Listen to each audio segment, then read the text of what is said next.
Hi, welcome to Part 4, Continuing Professional Development. This section will also include a component related to accreditation.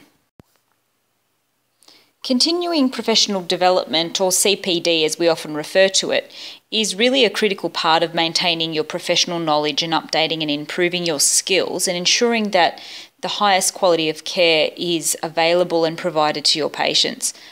Under the national law, all registered health practitioners must undertake CPD, and each board will stipulate the CPD requirements, providing details about the number of points or the number of hours that health professionals need to spend on learning activities each year, and those learning activities can encompass a wide variety of different things. The Australian Orthoptic Board has developed a system of accrediting and acknowledging orthoptists' continuing professional development, and the board issues a certificate of currency when requirements are met.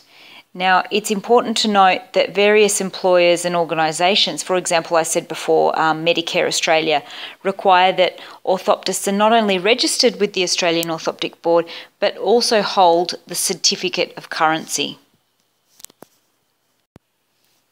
Whilst it's the AOB that monitors continuing professional development, it's the Professional Association, Orthoptics Australia, which actually provides the continuing education opportunities to orthoptists across the country.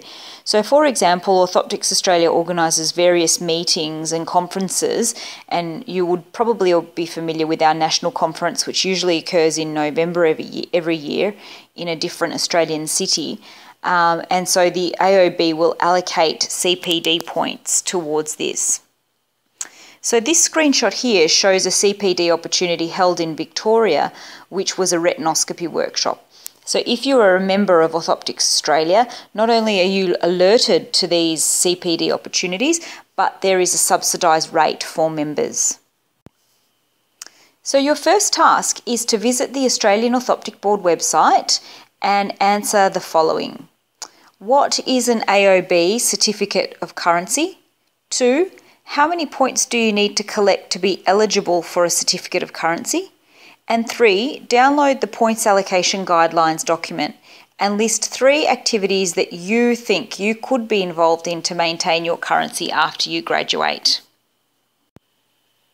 Now that you've considered CPD, let's have a look at accreditation. Accreditation authorities recommend to the national boards the standards against which educational programs should be assessed.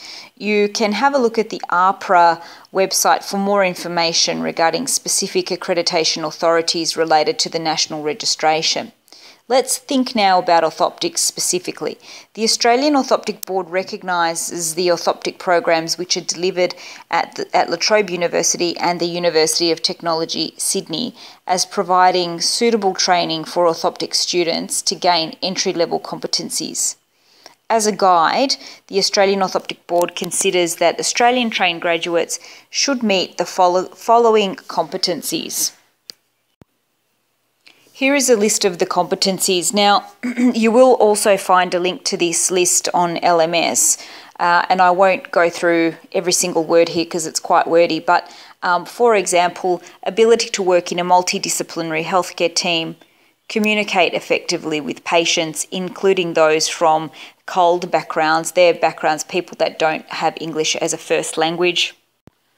Other competencies include assessing patients using appropriate investigative techniques to detect, diagnose, monitor and manage. You can see there are various things, the refractive error, AMD, diabetic retinopathy and so on.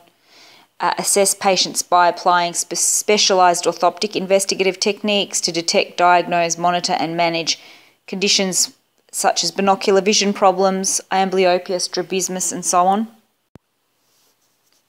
And some other competencies include being able to use highly specialised ophthalmic medical equipment and assess ocular structural integrity. Also, you should be able to assess patients who have low vision or multiple handicaps and provide vision rehabilitation to those patients. And finally this one's quite interesting, you have to understand the need to be flexible and adaptable in your workplace and the need for lifelong learning. which then brings us back to the CPD issue. So please take a look at these competencies that are listed by the AOB and check them off for yourself and make a mental note that you actually are going to meet these competencies before you graduate. Here is your task 2. I want you to read the Preparation of Health Professionals section in Chapter 4 of Duckett and Wilcox and answer the following questions. 1. What is the role of accreditation authorities? 2. Explain why it is important to have an accreditation process. This brings us to the end of CPD and accreditation. The next section will be discussing supply and demand, and that will be the final video in this series.